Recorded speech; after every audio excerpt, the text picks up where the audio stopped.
Welcome into the Toronto Sports Rush right here on the Bet Rivers Network. Remember to like and subscribe. We've got great content for you all the time, and we've got really terrific content for you today.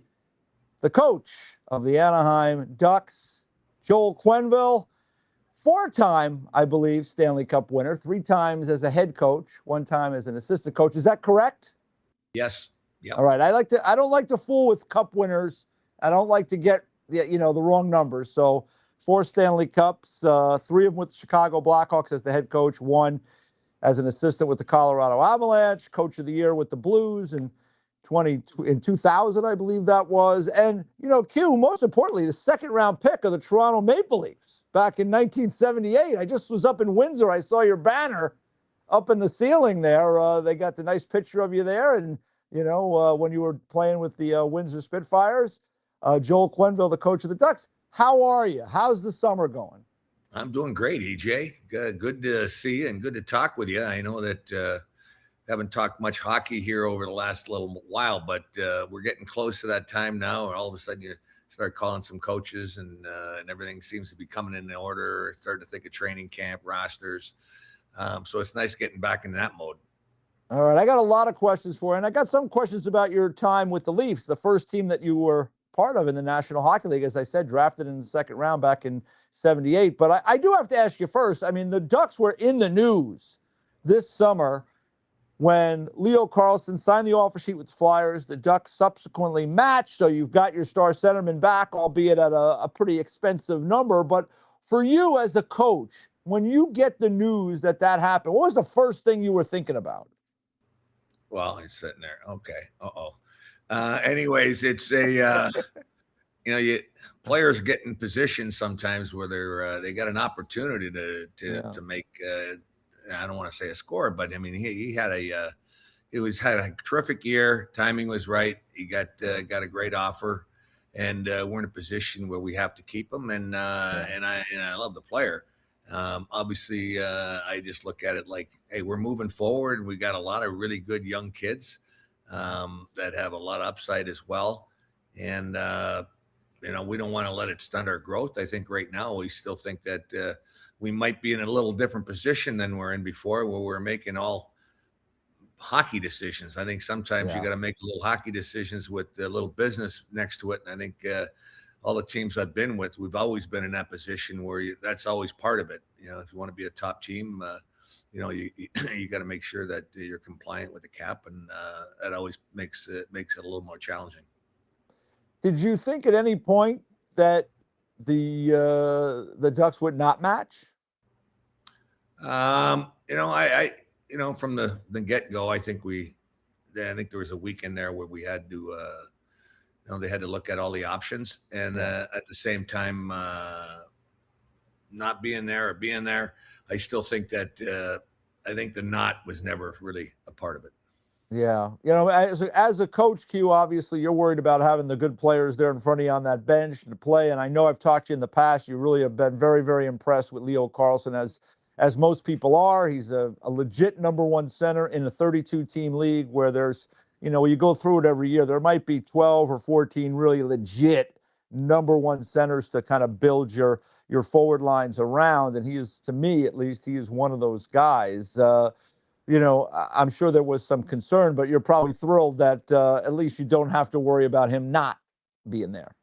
Exactly. I know that, hey, you go through that process of the rebuild, and you're looking to hope you grab one of these guys and you get that when it's your time to go up there. And I think that, he's that guy. I think we're past that stage where we have some our younger guys are ready to grab that next level, and we still have a couple of younger guys that we're hoping that they can make a jump here at some point this year or in the near future, and their possibilities of being top players is pretty exciting as well. Q, you've been at this a while coaching, and you were obviously many, many years in Chicago with those 3 cups there, and different spots. And you just said it. Management has challenges they have to deal with, and you've got to just manage the players who are in front of you. you got the situation with Cutter Gauthier. You don't know where that's going. Down the road, Beckett Seneca, his contract will be up in a few years. You got to worry about him. I mean, how hard is it for you as a coach just to focus on what you have in front of you? Well, that's a nice thing with Beaker working with Pat. Yeah. I mean, he does the managing, and we do the coaching, and we got a lot of young guys. That's fun trying to make these guys better every day. We still keep it very competitive as far as the opportunity. I mean, it's you get what you deserve or what you earn based on competition. And when I say competition, how you're competing and how you're playing. So we think we got a lot of guys pushing one another in a healthy way. We lost some experience over this last summer. I think we've got a lot of younger guys coming in that it's almost their turn. Moving through the system as well. Should be competitive in camp, finding out a lot of these different pieces. But we've got a lot of players that have options on how we want to use them. We'll be a younger team on the back end. We look forward to seeing somebody move up the ladder in that area, and that'll be fun to watch these guys progress, particularly early in the year. Well, it was a terrific year for you back behind the bench and with the Anaheim Ducks. You guys made it to the second round of the playoffs, ended up getting knocked off by Vegas, who went on to the Stanley Cup final. I thought you guys were in good position against Vegas early in that series, but maybe that's just a case of a young team, having to learn a lesson. Well, whether a lesson or not, I thought we had a heck of a year to get in, and then I thought we had a real nice playoff. And to that point, I thought we had a real chance against Vegas. Yeah. And, 2-2, anything goes in Game 5. Lost a tough one there, and disappointed with our Game 6. But we thought we had a chance to win that series, and I'm not sure that the next series would have been a little bit trickier with the way Carolina would roll through the whole league, and they came into the finals real fresh. So it was a good lesson for us for sure. It was important for us to get a playoff spot and learn what that competition's like. And I think the net was very important for not just the younger players, but the whole team and organization to get back where they feel they needed to be, and where they've been for a big part of the franchise history. Hugh, you mentioned, on defense, you lost a lot of experienced guys. I mean, Carlsson goes to Tampa, Gudas, I guess, goes back to Florida, and Trouba ends up in San Jose, all guys leaving via free agency, or I think it might have been a trade a trade of rights in Gudas's case. But I want to ask you about Radko Gudas, because for the Toronto fans, he was a name of importance during the season. It's weird to have a series like a 2-game series with a team that's on the other side of the country from you that gets nasty like that. Obviously, Gudas with the hit on Matthews, and then subsequently Anaheim. That game was a pretty nasty game. As a coach, how do you handle those kind of moments when everybody's a little bit riled up? Well, that's a good conversation, and it's tricky. I know that as a coach, I know you can't forecast something like that in the middle of for the first time it happens. You want to make sure that you're getting the points out of the game first and foremost. I think there's players know whether it's what the word you want to use, getting even or paybacks and all this stuff. But obviously that after the game, a lot of conversations, a lot of talk about getting even, and the game wasn't that far away. People remember, and then it started off kind of ugly in our building. Tough part for us. We lost both those games when a position we should have won both games. So, and that was right when we needed points, and positioning made it a little tricky for us down the road. And we got in on game 81. It should have been a lot more predictable than that. But I just think you want to make sure that you keep everybody together. We want to stick together as a team. Goods is a great teammate, great warrior. He gets to go back into Toronto more now with Florida. Back to where that division is very competitive with Tampa, and full division. Talk about Boston. There's no that's a very interesting conference and division. Yeah, let me ask you about that, because again, you coached Florida for a short period of time a couple of years back. So you have a little familiarity with the division. Florida 2-time champion. Tampa's always in the mix.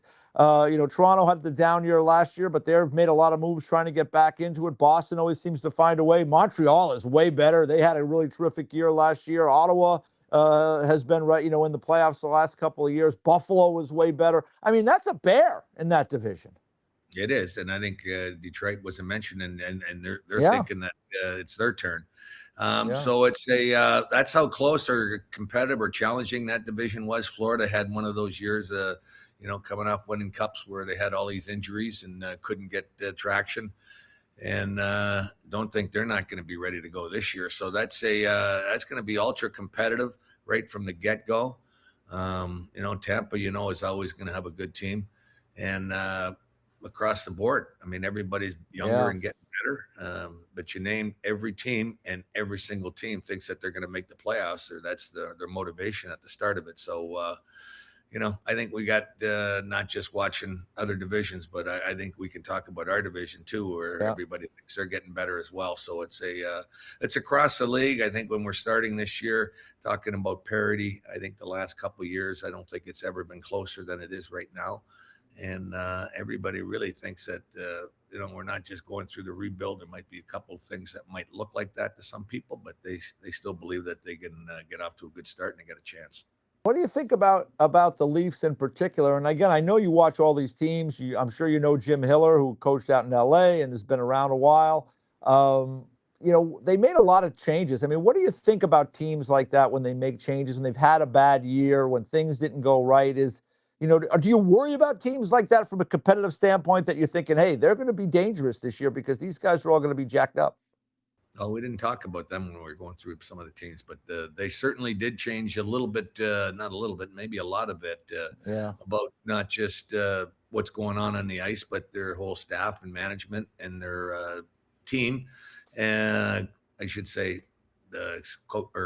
management staff. Yeah. So they're and Jim is being around him, but around LA, I think he's one of the nicest guys around. I like the guy a lot. He's got a good hockey mind. He was friends with a couple of coaches we had here in Anaheim.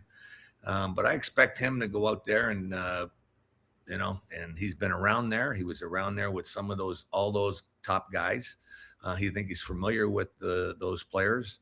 I think they brought in some additions of some nice pieces. You got the defenseman that shoots a bomb from the top. That's going to be adding to a nice mix on a power play that has high hand top forwards. They're they got some experience. They're certainly got an appetite to show everybody that, hey, that was just one of those years, and getting back on track is something that they could easily be at the top of the division with what they have. At the same time, there's a lot of people that have something to say about that too in that division. But I think there's some freshness there that's going to create a very competitive environment. That's something that a team could be very dangerous with. Q, any chance during your career, obviously you coached a bunch of teams. Was there ever any opportunity for you to maybe come home and coach the Leafs? I mean, you started your career there. I mean, I would have thought they would have tried to reach out to you as many times as you were available. Well, I was fortunate, and Cliff Fletcher recently passed, giving me the privilege of having my first coaching job. And Cliff was always great. Mark Crawford and I in St. John's there when we started with the Leafs, and being a player to start my career with Toronto as well was always special place to play when we came in as visitors. I have a lot of respect for all the people that worked there. I was working with the staff with Bernsey and Kitch and Mike Murphy back in the day with that me and Crow down in Newfoundland. A lot of familiarity with a lot of the people in the organization throughout the years. And it's all timing a lot in business, in our business, that hey, the opportunity was, you might have thought that there could have been. And but there's always, there's probably other places as well you'd say I might have liked to have gone to, but I'm not complaining. I've been very fortunate to be, you've done well to be in some really good spots, and I've been privileged to coach some of the all-time greatest players in the world. Yeah, 1,012 regular season victories, second behind only Scotty Bowman. So you did all right, Q. You've done all right coaching, and you're just still adding up victories. And who knows, maybe you'll catch Scotty at some point because you got a good team in Anaheim. I want to take you back to getting drafted by the Leafs and being on the Leafs in the late 70s. What was that like for a young guy coming out of playing it with the Windsor Spitfires? You were a second-round pick in that era, 21st overall. Today, you would have been a middle first-round pick based on 32 teams. What was that like playing there with Darryl Sittler, Borje Salming, and some of those Leafs in that era? Well, we had them all there. Pat Boutet was on that team. He was from Windsor as well, so I kind of knew him a little bit from our time in Windsor. Yeah. And Lanny McDonald, I got traded with Lanny, so Lanny and I share a lot of history together throughout our careers. I give him all the credit in the world for being the greatest mentor or person that had any influence on me on the sport and in the game. And then when he presented me with the after the game there for the 1,000 wins in Anaheim there, that was a special moment for me. Mm-hmm. And Sit was the great captain. Borje was my defense partner. Sad to see him go. And one of the all-time players that he was an amazing hockey player. I was really young. Roger Nielsen was our coach, very organized, very thorough. You know, he was great. I get the privilege of coaching with Roger when I went to St. Louis. He was really the head coach. I was working for him, but it was the job that we worked together with the Blues. And, you know, a lot of different. Mike Palmatier was our goalie. You know, I still see him now around here in Florida when I was there. A lot of great memories. A lot of the guys. Tagger was a beauty. I got to play with him, and after that as well, he could be up there with one of the greatest all-time characters in the game. A lot of guys that we have some good history that can always bump into somebody that was a former teammate from Toronto. We share some good stories and good laughs. And John Anderson, Rocky Saganek was the guys we'd hang around with, and you know, and everybody else. Yeah. Hey, boy, it was a different time for sure. And then you mentioned you got traded with Lanny. Like it was right before, I guess it was late in the calendar year of 79, December, I think 29th of 79. You get traded with Lanny McDonald. That's a big trade to make because Lanny McDonald was already a star in his own right in Toronto. I remember scoring that a Game 7 overtime winner against the Islanders that broke my heart, I think, in 77. But, you know, what was it like to be part of a trade? You probably, you know, didn't see that one coming. No, it didn't. Not at all. I was definitely the throw-in in that deal. I can remember when we got traded to Colorado, and we had to get on a plane that night, and we got a game the next day. And Don Cherry picked us up when we got to to Denver, and he was coaching the Rockies then. The coach. We put him out of business at the end of that year, or was it the next year after that? But anyways, it was a lot of fun working with the Grapes and Lanny. Had a really good year there too. Lanny played well when we went to Colorado and did a lot of good things, I know. But him leaving the Leafs was a sad story for all the Leaf fans. I think teammates, obviously, him and Darryl had a unique bond and relationship and friendship. Line mates, everything together. Great careers. That was one of those trades that people will remember. I don't know how you want to look at it. I'm sure that there's a lot of disappointment and regrets over the years. But Lanny is one of those special players, very much like Sit, where they're, you know, they're real good people in a lot of ways. And, you know, there are not too many guys you can run into and have such a nice opinion about a human being. Well, I'll tell you what, two of the best mustaches in the history of the NHL, Lanny McDonald and Joel Quenneville. Traded together. Still second place. How is that possible? Place. Lanny tells me I'm still in second place.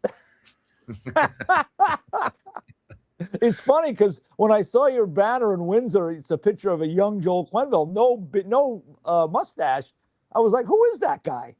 I couldn't even recognize you almost because you are. I always know you with that mustache. Well, there's only one time I think I played in the league without a mustache, and maybe one other time though. But I think when I was young in Toronto, they used to shave you or stuff like that. But I don't even know if you can talk about that stuff. But anyways, those are way back in the days, and we had Yeah. So it was just turned different colors and different flavors over the years. Yeah, over Yep. the years. Oh, Yeah. did you want to grow it because of Lanny? No, Okay. no, no. Okay. I didn't hide my big nose, maybe. I don't know. All right. Well, No listen, idea. if you're number Yeah. 2 to Lanny, that's not bad. I don't know. That's no. He definitely this has got that's definitely I don't want to say a project. That's Yeah. a masterpiece. Yeah. Yeah. For much. That is for sure. That is for sure. You mentioned Don Cherry. What was it like playing for Don Cherry? Grapes was great. Grapes Yeah. was he told it like it was or what it is, and he was very kind of simple, straightforward, demanding on how to do things, but on the bench, he liked to he knew the balance of when to be hard and when to be encouraging. Mm-hmm. Not there long enough as a young kid to really get a great read. I would have liked to play for him longer. I think we had some fun working together. I enjoyed the way he applied me on the ice. No, I wish him well. I miss him. I got to see him some of those playoff runs when he was in Hockey Night. Yeah. And I think the world of him. Who was the coach you think, Q, that you learned the most from, or maybe you model your coaching after? Was it somebody you played for? Well, I like to think you take a little bit of something from everybody. Yeah. At the end of the day, you got to be yourself. But Roger had the most influence because I had some exposure with him when I first turned into the NHL and became a pro in Toronto. And then going to St. Louis, him and Jimmy were the assistants, and I had to be the coach.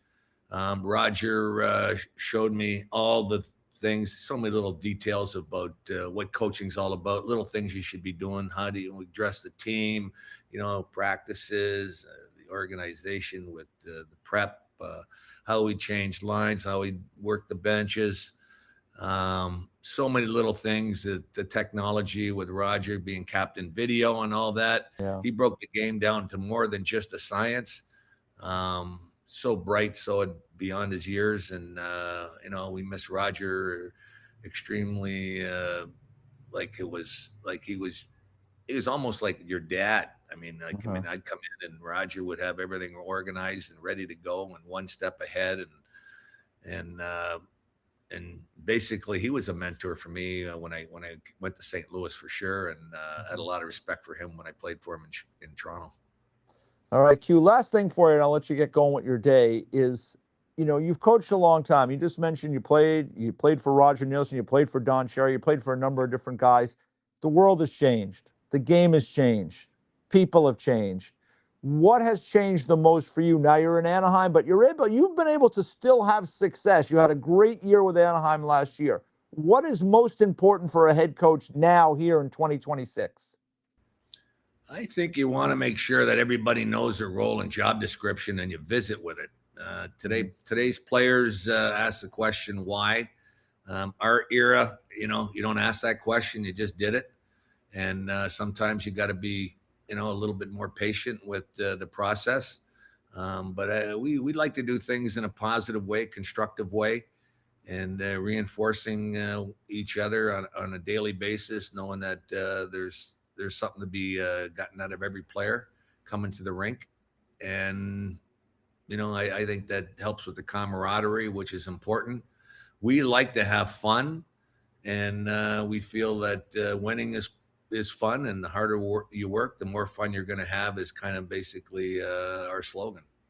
Boy, oh boy, I'll tell you what, that's words to live by for coaches and for teams. I see it following it for so long, Q.